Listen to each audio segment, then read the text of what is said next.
Muito bem. Então, agora nós iremos ouvir a palavra, né? O pastor Jair irá compartilhar.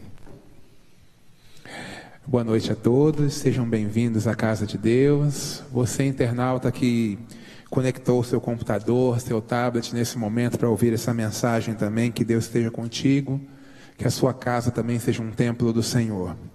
Antes de abrir a palavra, eu quero novamente falar com Deus em oração para que Ele nos ajude a entendê-lo. Você ora comigo? Deus, obrigado por a Tua palavra ser tão profunda, tão abrangente, que tem instruções para cada aspecto de nossa vida. Nós vamos hoje estudar instruções bastante práticas para a nossa vida diária, coisas que precisamos refletir e precisamos, quem sabe, repensar na nossa rotina para vivermos um cristianismo melhor e mais verdadeiro. Fala conosco através da Tua palavra, alcança-nos nessa noite, te oramos em nome de Cristo. Amém, Senhor.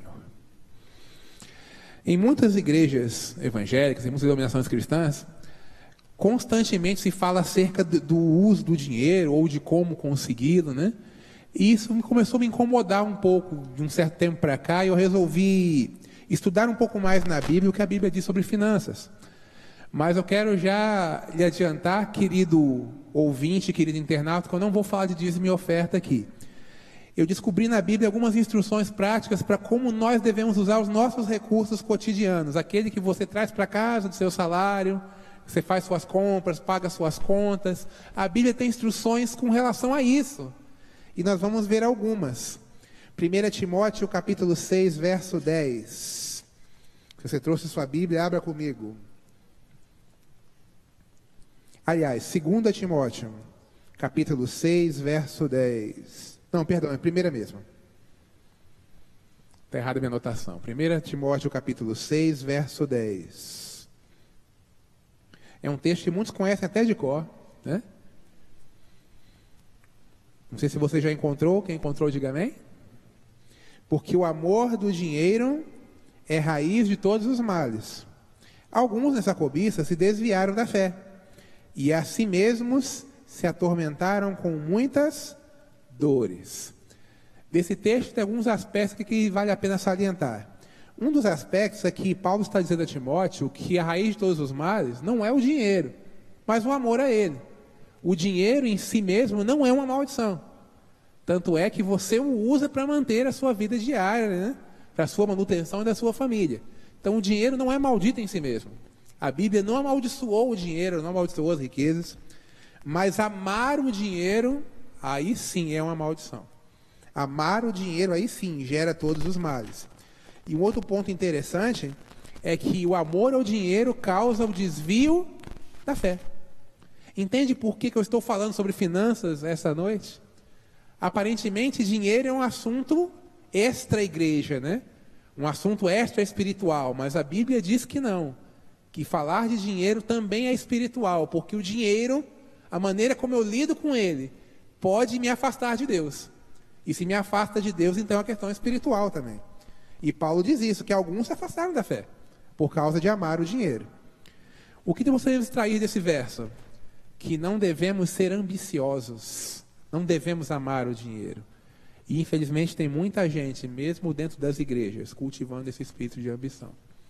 Certa vez eu vi um anúncio de um programa religioso de uma certa igreja, não vou dizer o nome, mas talvez você vai descobrir qual é, que dizia assim: venha para o templo X, e aqui nós teremos uma reunião com centenas de pessoas, e você vai aprender como ganhar bastante dinheiro, como transformar R$1 em R$1 milhão.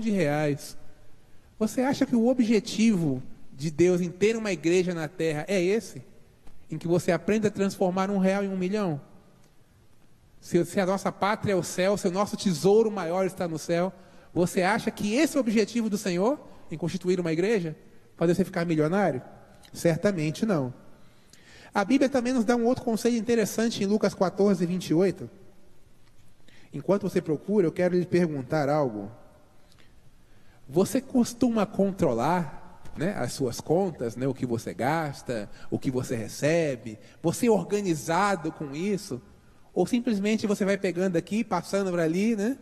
A Bíblia fala sobre isso, acredite. Lucas capítulo 14, verso 28. Evangelho de São Lucas, capítulo 14, verso 28. Olha só que interessante. Amém? Pois qual de vós, pretendendo construir uma torre, não se assenta primeiro para calcular a despesa e verificar se tem os meios para a concluir? Em outras palavras, do que Jesus está falando? Quando você vai empreender alguma coisa, você precisa planejar, você precisa fazer um orçamento. Você tem um orçamento familiar? Você tem ideia de quanto você e sua família gastam por mês? Se não, siga o conselho da Bíblia, planeje-se. Porque é perigoso simplesmente ir gastando e não saber quanto, nem como, nem para onde, nem no que. E muitos de nós cristãos, inclusive, vivemos assim, né? Recebemos o dinheiro aqui, já é pouco, todo mundo sabe disso, né? Já é pouco, aí você começa a pagar, e distribuir, e o mês acaba, e o mês não acaba, e o seu dinheiro acaba, e você fica doido que vem outro mês para recomeçar todo aquele ciclo outra vez. E muitas vezes essa situação é causada por nossa negligência, porque nós não nos planejamos.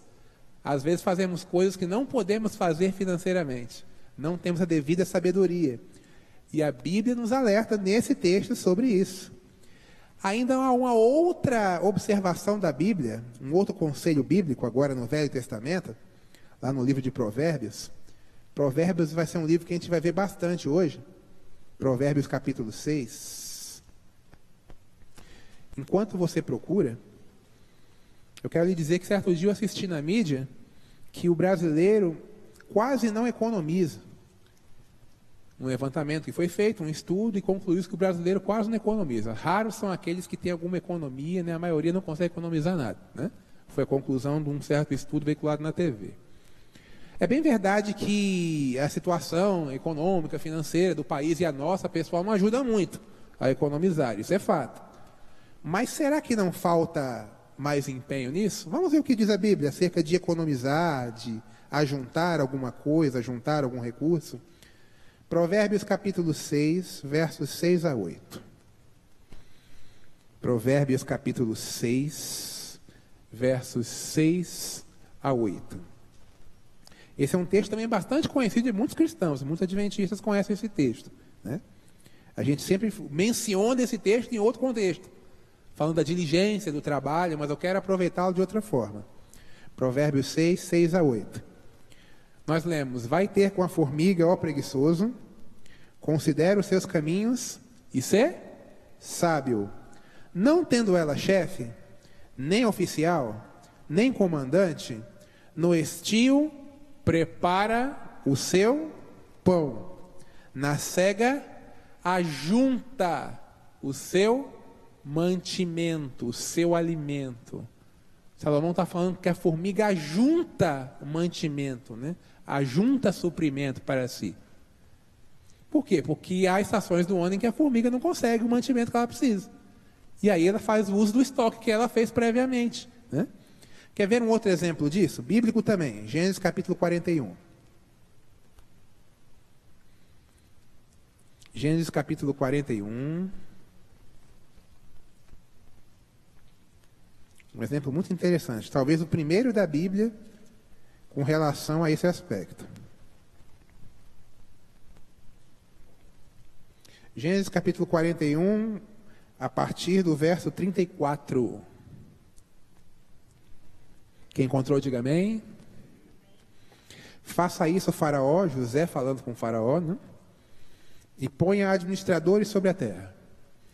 E tome a 5ª parte dos frutos da terra do Egito nos 7 anos de fartura. Ajunte os administradores toda a colheita dos bons anos que virão. Recolham cereal debaixo do poder de Faraó, para mantimento nas cidades, e o guardem. Assim o mantimento será para abastecer a terra nos 7 anos de fome que haverá no Egito, para que a terra não pereça de fome. Deus iluminou, né, tanto a José interpretando o sonho de Faraó, como o próprio Faraó, que recebeu um sonho de Deus, né, das vacas gordas e magras, e ao requerer interpretação do sonho, teve a revelação final de Deus, deveria economizar a comida, ajuntar mantimento, porque na frente haveria fome sobre a terra e isso seria necessário. eles precisariam desse recurso. Então, da mesma forma, quando você tiver um pouco a mais no caixa, economize, porque pode vir dias em que você vai ter menos, e você vai precisar lançar mão daquele recurso. Está vendo como a Bíblia tem instruções práticas para qualquer coisa na vida, inclusive para as finanças? Como nosso Deus é maravilhoso, não é verdade? Ainda no livro de Provérbios, né? Vamos voltar para lá, né? Que eu tirei você de Provérbios, você vai voltar para lá agora comigo. Provérbios capítulo 22, verso 7. Essa é uma parte da mensagem que muitas pessoas ficam desconcertadas, mas meu objetivo não é desconcertar você, é ajudar você através da palavra de Deus, para que você seja ajudado por Deus como eu fui. Eu aprendi muita coisa estudando esse texto, estudando essa mensagem. Provérbios 22, verso 7. O que eu quero tirar desse texto e do próximo que nós leremos? Devemos evitar dívidas e também consumismo. Devemos evitar dívidas. Você tem dívida? Não levante a mão, não precisa. Mas se você tem, as suas dívidas poderiam ser evitadas? Você enxerga nas suas dívidas algumas coisas que, oxe, isso aqui não precisava ter feito. Isso aqui é desnecessário. Isso aqui é supérfluo. Nas minhas dívidas, né, graças a Deus eu estou me livrando delas em nome de Jesus, mas as dívidas que eu tive no passado, eu enxergava algumas coisas assim. Nossa, mas isso aqui eu podia ter evitado, não precisava ser agora, né? Olha só o que Salomão diz, Provérbios 22, verso 7. O rico domina sobre o pobre, e o que toma emprestado é servo do que empresta. Você já conhecia esse texto? Já tinha lido isso na Bíblia? Já? Olha que texto forte. O rico domina sobre o pobre, e o que toma emprestado é servo do que empresta. A dívida te coloca numa posição de servidão. Porque você passa a trabalhar para quê? Para pagar a dívida, não é verdade? Você passa a trabalhar só para correr atrás do prejuízo. O salário chega e o cheque especial já come, o boleto já come, a prestação já come, não é verdade? Ou só eu passei por isso? Então você passa a trabalhar apenas para pagar a dívida, você fica escravo. Você não tem nem prazer de usufruir o seu salário. Percebe como isso é sério? E Salomão escreveu isso há muitos anos atrás. Muitos anos atrás. E isso continua atual. Veja também Filipenses capítulo 4, verso 11. Texto muito interessante de Paulo. Filipenses capítulo 4, verso 11.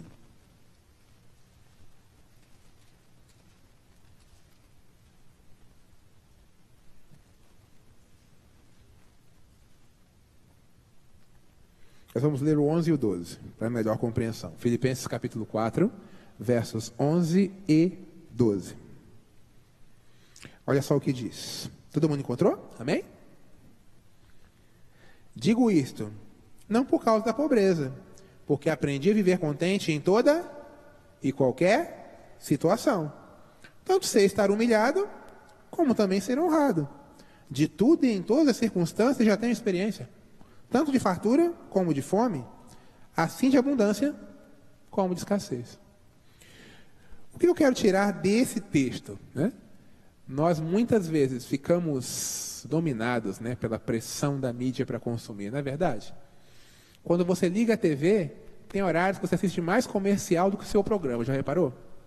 Passa um bloco do programa, 2 blocos de comercial. É impressionante, eu estava até medindo isso uma vez. Uma certa emissora chegou a ter um bloco de 20 minutos só de propaganda. Então, qual é o objetivo da mídia, né, dos meios de comunicação? Fazer você consumir, não é verdade? E aí vem toda a sorte de oferta para você, desde comida até cosméticos, carro, tudo. E sempre a mesma mensagem, consuma, consuma, consuma, consuma, consuma. E aí eu quero dar para você 3 dicas assim, bem rápidas e objetivas de como se livrar disso. Para você comprar alguma coisa, você tem que pensar em 3 questões. Primeira, eu preciso disso? Segunda, eu posso pagar? Terceira, tem que ser agora? Percebe? Eu preciso disso? Eu posso pagar? Tem que ser agora? Muitas das nossas aquisições, dos nossos investimentos, das nossas compras, das nossas despesas, não passam por nenhum desses crivos. Certo? Concorda comigo? Muitas coisas que a gente compra, que a gente gasta, não passa por nenhum desses crivos. Você olhou, bateu o olho, puff, né? Por exemplo, quem gosta de frequentar shopping aqui, não precisa levantar a mão. Você entra no shopping, tem um aqui pertinho, né? Você entra no shopping, aí você vê aquela placa enorme em uma das lojas, liquidação. Ultimamente sendo falado muito em Black Friday, né? Aquela liquidação que abaixa os preços, né, e tal. E o pessoal enfatiza que é Black Friday, vá, compra logo, aproveite a Black Friday. E muitas vezes você nem precisa comprar aquilo. Mas você vai e compra porque está em liquidação. Não é verdade? É isso que nós fazemos muitas vezes. 70% de desconto, mas você não precisa daquilo. Ah, mas tem 70% de desconto, eu vou comprar. Mas a mim você vai pagar os 30%. Os 30% você vai pagar, só tem 70% de desconto. Você vai pagar os 30% de algo que você não precisava, que não era necessário. Entende como a mensagem da Bíblia atinge também essa área da nossa vida? Porque uma coisa vai puxando a outra. Eu começo a consumir, eu começo a me endividar, e você já viu que a dívida causa servidão, escravidão, e por fim o que acontece? Eu acabo focado só no dinheiro e esqueço de Deus. O consumismo é uma armadilha do diabo. O diabo quer que você trabalhe o tempo todo, 24 horas por dia, 7 dias por semana, só para consumir. Para que você não tenha tempo de orar, não tenha tempo de ler a Bíblia, não tenha tempo de comungar com Deus, porque a sua vida vai ser apenas dinheiro, dinheiro, dinheiro. Então a Bíblia já nos alerta contra isso. Devemos estar contentes com aquilo que temos, mesmo que seja pouco. Viu o que Paulo disse aqui em Filipenses? Eu sei estar contente em qualquer situação. Se eu tiver muito, eu estou feliz. Se eu tiver pouco, também sou feliz. Você consegue sentir isso? Você consegue viver isso? É difícil, né? Quando você tem muito, é fácil. Não, estou bem porque eu tenho muito. Mas quando você tem pouco, você consegue se sentir feliz? Ou você olha para a sua situação com aquela autocomiseração, aquela autopiedade, nossa, eu estou muito mal das pernas, eu preciso melhorar, eu preciso progredir, e tem um bocado de gente incentivando você a fazer isso. Até igrejas estão fazendo isso hoje. Não, você não pode aceitar isso. Você andar de carro velho, pagar aluguel, imagina, você não tem fé, você tem que ser abençoado, você tem que ser rico. Na Bíblia não diz que você tem que ser rico. Você pode ser rico? Pode, mas não é esse o seu objetivo. O seu objetivo é chegar no céu. O seu objetivo é morar com Deus. Se Deus nos der posses nessa terra, amém. Mas se Ele não der poucas, der menos do que eu quero, do que você quer, amém também. É disso que Paulo está falando aqui em Filipenses 4. Estar contente com qualquer situação. Voltando em Provérbios, eu falei que a gente ia falar muito de Provérbios hoje, né? Voltando em Provérbios, de novo no capítulo 22.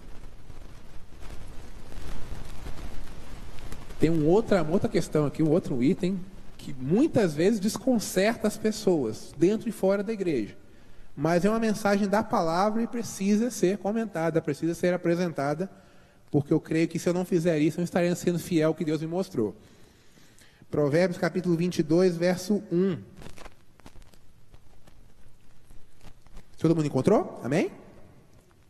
Mais vale o bom nome do que as muitas riquezas, e o ser estimado é melhor do que a prata e o ouro.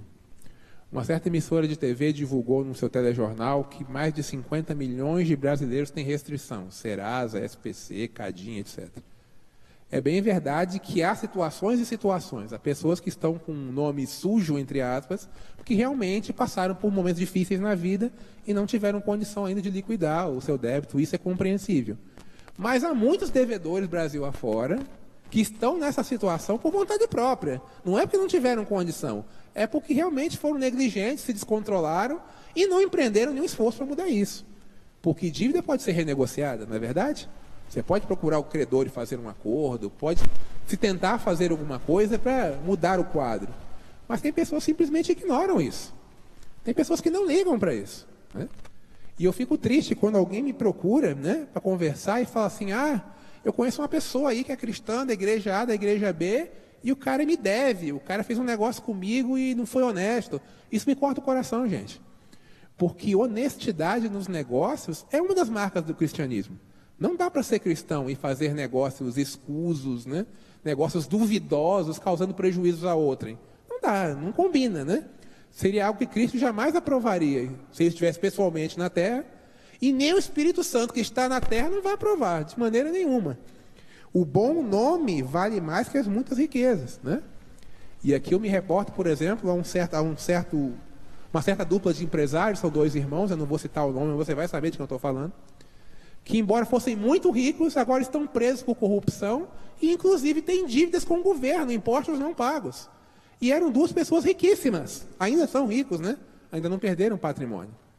E quando eu soube disso, fiquei me perguntando, por que homens tão ricos não arcaram com as suas obrigações? Preferiram ficar devendo impostos, né? Fazendo negócios escusos, desonestos, para ganhar mais dinheiro e não pagando a quem deviam. Não dá para lidar com o dinheiro e ser cristão sem ser honesto. A honestidade é um traço, né, essencial do cristão, tanto que está contemplado nos 10 mandamentos, né? Tem gente que pensa que não furtar, né, é simplesmente não chegar aqui, pegar aquele microfone que está aqui e levar embora, né? Mas há vários tipos de furto, né? Você pode dar prejuízo às pessoas de várias formas. Se apropriar do que não é seu de várias formas. E Salomão está mostrando que é importante que aquele que serve a Deus tenha um bom nome, uma boa reputação. E dá para ter uma boa reputação sem ser honesto? Não dá, né? Então, um conselho direto e claro da Bíblia com relação a isso. Nosso último item, Deuteronômio capítulo 8, verso 18. Embora eu tenha dito que o nosso objetivo não é ficar rico, não é a prosperidade, Deus também não exige que você faça voto de pobreza. Deus nunca teve planos para que seu povo vivesse na miséria. Deus deseja que a gente tenha uma certa prosperidade. E isso pode ser visto, por exemplo, nesse texto, Deuteronômio 8, verso 18. Deuteronômio 8, verso 18. Quem encontrou, diga amém. Antes te lembrarás do Senhor teu Deus, porque Ele é o que te dá força para adquirires riquezas, para confirmar a sua aliança, que sob juramento prometeu a seus pais, como hoje se vê. Lembra quando Deus apareceu para Abraão e disse, olha, você vai ser pai de uma grande nação, você vai ter uma grande descendência, e dar-te essa terra, né? Deus promete a Abraão posses, né? Deus prometeu a Abraão que ele teria uma possessão, uma terra que seria dele, né? A promessa não era só de ter uma descendência, ter filhos. A promessa também envolvia posses. Também envolvia um aspecto material. Veja Deuteronômio 28, versos 12 e 13. Esse texto também é conhecido de muitos. Deuteronômio 28, versos 12 e 13.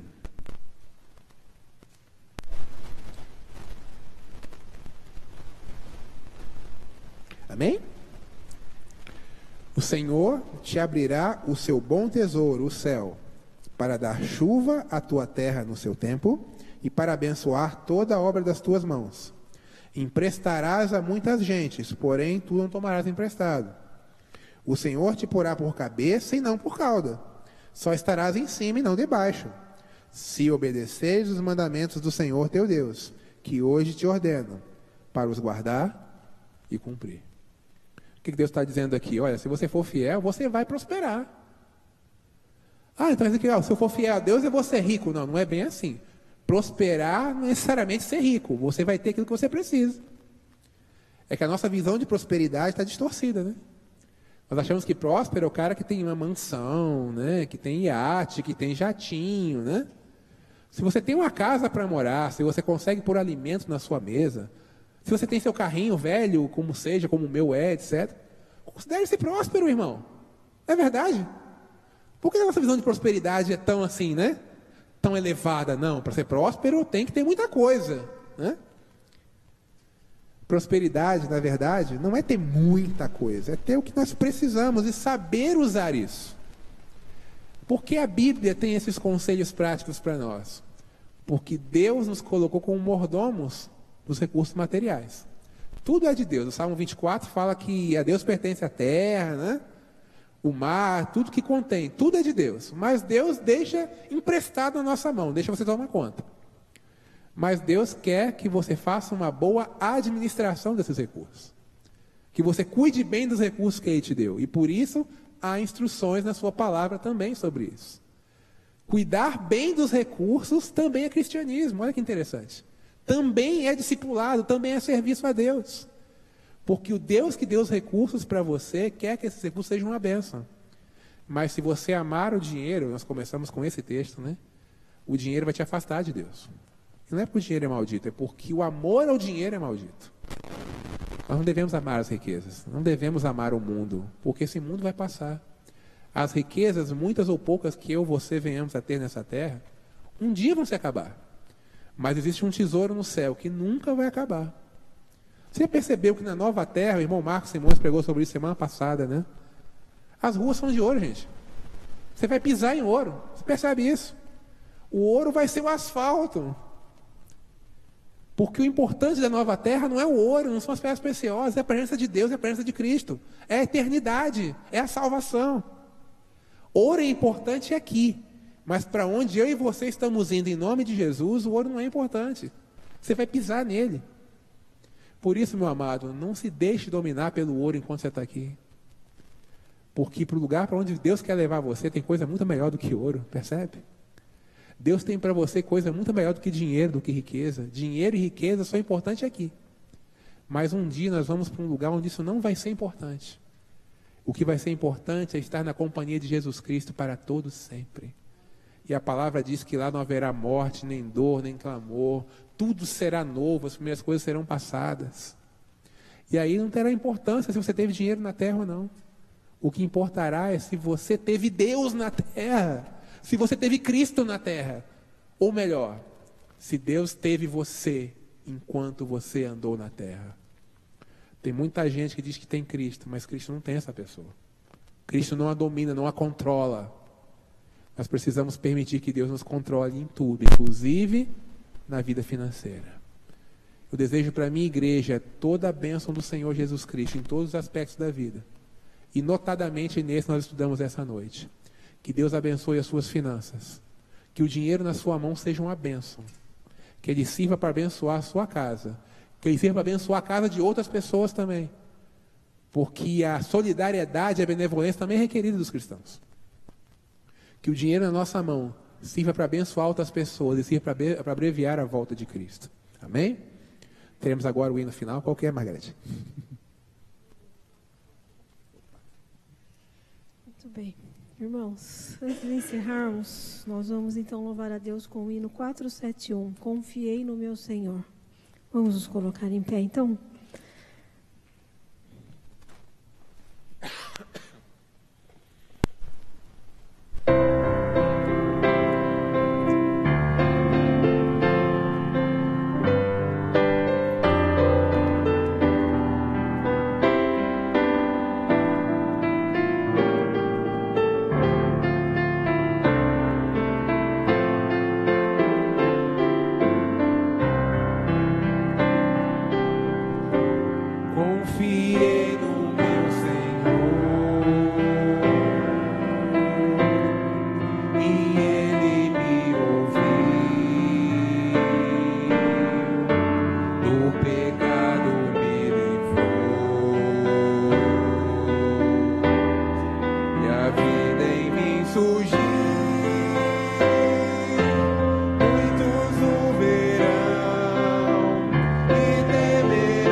Os meus pés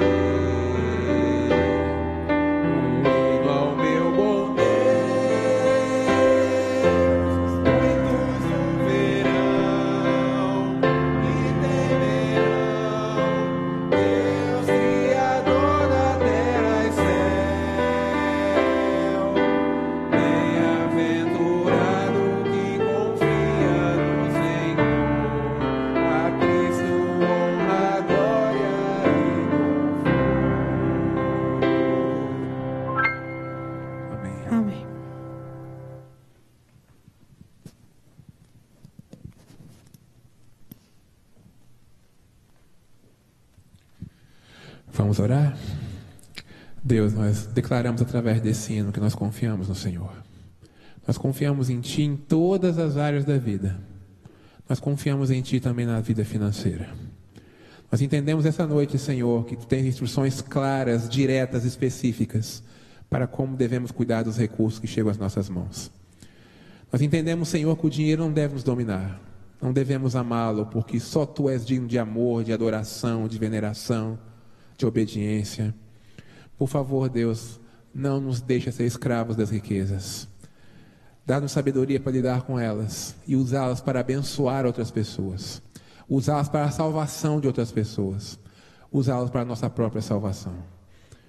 Obrigado, Senhor, pelas pessoas que vieram a esta casa de oração. Obrigado pelas pessoas que assistiram essa mensagem pela internet. Eu te oro, Senhor, que o Teu Espírito tenha visitado cada pessoa que esteve aqui. E que cada pessoa que esteve aqui tenha percebido que Tu falaste com ela. Que essa mensagem possa ter encontrado lugar nos nossos corações. E que possamos deixar que Tu sejas verdadeiramente o nosso Deus, nosso Senhor em tudo. São coisas que nós te oramos em nome de Cristo. Amém, Senhor. Muito obrigado, Jair, pela mensagem e pelo louvor também. Hoje trabalho duplo, né? Louvado seja Deus pela sua vida. Somente 2 recadinhos. Dia 11, às 17 horas, porém nesse sábado, teremos Papo de Família, com a palestrante Thalita Castelão. E o tema será Saúde Emocional e Espiritual na Família, às 17 horas, sábado. E no domingo, às 16 horas, teremos dentro do programa Amigos de Oração, Curso de Culinária Saudável 2017, Receitas Práticas e Saudáveis para a Sua Vida, dia 12, domingo, às 16 horas. E também gostaria de todos desejar boa noite. E lembrando que quarta-feira que vem é feriado, culto normalmente às 19h30, estão todos convidados. Também domingo às 19h30 e sábado a partir das 9 horas nós estaremos aqui. Todos tenham uma boa semana, Deus os abençoe, o Jair vai estar à porta, cumprimentando, e que todos possam ter uma ótima semana. Deus os acompanhe, louvado seja Deus. Amém.